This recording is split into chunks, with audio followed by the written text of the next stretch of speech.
अब तक मैंने आपको इस चैनल पर जितने भी जानवरों के बारे में बताया है वो सभी कभी न कभी इस धरती पर मौजूद थे और वो सभी असली जानवर थे। लेकिन आज मैं आपको जिस जानवर के बारे में बताने जा रहा हूँ वो एक फिक्शनल यानी कि काल्पनिक जानवर है, जिसे खासकर मूवीज और वीडियो गेम्स के लिए बनाया गया है। क्या आपने कभी सोचा है कि अगर tyrannosaurus rex, velociraptor, giganotosaurus, cuttlefish, tree frog और पीट वाइपर के डीएनए को मिलाकर एक हाइब्रिड जानवर को तैयार किया जाए तो वो जानवर कितना स्पेशल होगा और उसमें कितनी सारी एबिलिटीज होगी। अगर आपको नहीं पता तो इस वीडियो को पूरा जरूर देखें, क्योंकि आज मैं आपको जिस जानवर के बारे में बताने जा रहा हूँ उसे इन सभी जानवरों के डीएनए को मिलाकर बनाया गया है। अगर आपने जुरासिक पार्क मूवी देखी है तो आपको इंजन के बारे में तो जरूर पता होगा। ये एक ऐसी कंपनी है जो विलुप्त हुए जानवरों को वापस इस धरती पर लाने का काम करती है और ये इस काम में सफल भी हो जाते हैं और विलुप्त हुए जानवरों में से कई जानवरों को वापस लाने में सक्षम हो जाते हैं। लेकिन इसके बाद से वो लोग उन जानवरों के ऊपर अलग अलग एक्सपेरिमेंट करना शुरू करते हैं। इसी कंपनी में एक साइंटिस्ट काम करते थे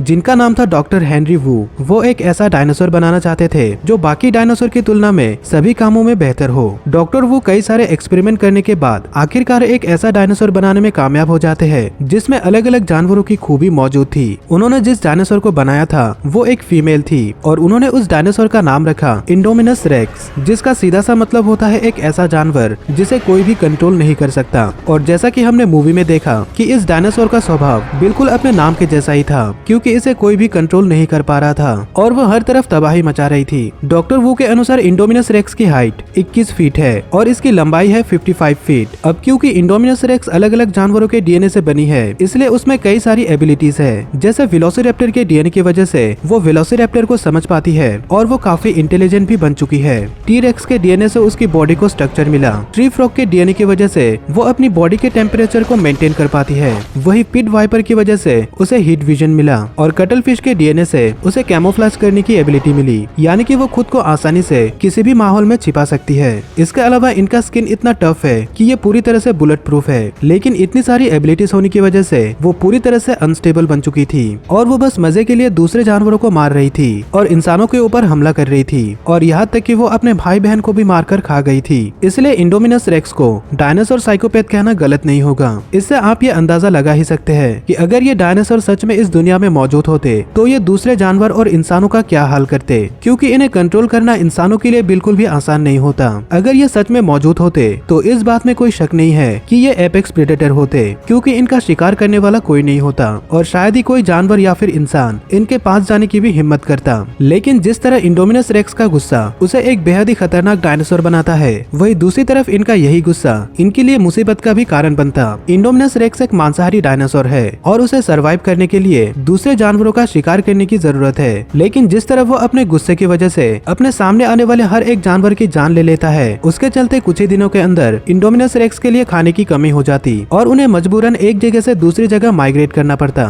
इतिहास में कई बार इंसानों को भी इस परेशानी का सामना करना पड़ा है और अगर इंडोमिनस रेक्स सच में मौजूद होते तो उन्हें भी इस परेशानी का सामना करना पड़ता। और अगर ऐसा ही चलता रहता तो एक समय ऐसा भी आता जब इंडोमिनस रेक्स की हालत भी उन जानवरों जैसी हो जाती जो खाने की कमी के कारण इस दुनिया से विलुप्त हो गए हैं और शायद ये भी विलुप्त हो जाते। लेकिन अगर हम ये मान ले कि जैसे जैसे ये खुद को इस धरती पर अडेप्ट करते गए वैसे वैसे इनका गुस्सा भी शांत होने लगा, तब जाकर ये एक लंबे समय के लिए दूसरे जानवरों के साथ इस दुनिया में सर्वाइव कर पाते। लेकिन समय बीतने के साथ साथ ये अपने चारों तरफ के माहौल को और भी अच्छे से समझ पाते और ये पहले के मुकाबले और भी ज्यादा इंटेलिजेंट बन जाते। इंडोमिनस रेक्स के बारे में इंटरेस्टिंग फैक्ट ये है कि इनके पास अंगूठा भी है जो कि टी रेक्स के पास नहीं है। इसलिए लोग ऐसा मानते हैं कि ये इस बात का सबूत है कि इंडोमिनस रेक्स को बनाते वक्त डॉक्टर वू ने खुद के डीएनए का भी इस्तेमाल किया था। भले ही ये दिखने में एक छोटा सा पार्ट है, लेकिन इससे ये अपने हाथों को और भी अच्छे से इस्तेमाल कर सकती है, क्योंकि ये किसी दूसरे जानवर के साथ हुई लड़ाई में अपने हाथों से सामने वाले के ऊपर पकड़ बना सकती है। अब क्योंकि ये टी रेक्स के मुकाबले अपने हाथों का इस्तेमाल ज्यादा करते, इसलिए एवोल्यूशन के चलते शायद इनके हाथ थोड़े बड़े हो जाते, पर इनकी बॉडी का साइज छोटा हो जाता, क्योंकि छोटे साइज की वजह से ये आसानी से मूव कर पाते और पहले से ज्यादा फुर्तीले बन जाते। इसके अलावा इन्हें सरवाइव करने के लिए खाने की जरूरत भी कम पड़ती। लेकिन एक चीज है जिससे इंडोमिनस रेक्स भी नहीं बच पाता और वो है एस्टेरॉइड जो धरती से टकराया था। क्योंकि अगर 65 मिलियन साल पहले इंडोमिनस रेक्स इस दुनिया में मौजूद होते तो शायद इस एस्टेरॉइड के टकराने पर दूसरे डायनासोर के साथ इंडोमिनस रेक्स भी विलुप्त हो गए होते। एस्टेरॉइड के टकराने पर जितने भी डायनासोर विलुप्त हो गए थे उनमें से एक है टी रेक्स। लेकिन तब क्या होता अगर किसी तरह टी रेक्स सर्वाइव करने में कामयाब हो पाता और आज भी इस दुनिया में मौजूद होता? ये जानने देखने के लिए स्क्रीन पर दिखाए गए वीडियो पर क्लिक करें। मैं अगली वीडियो लिव्यतन के ऊपर बनाऊंगा, तो उस वीडियो को देखने के लिए चैनल को जरूर सब्सक्राइब करें। इस वीडियो को आखिर तक देखने के लिए आपका धन्यवाद।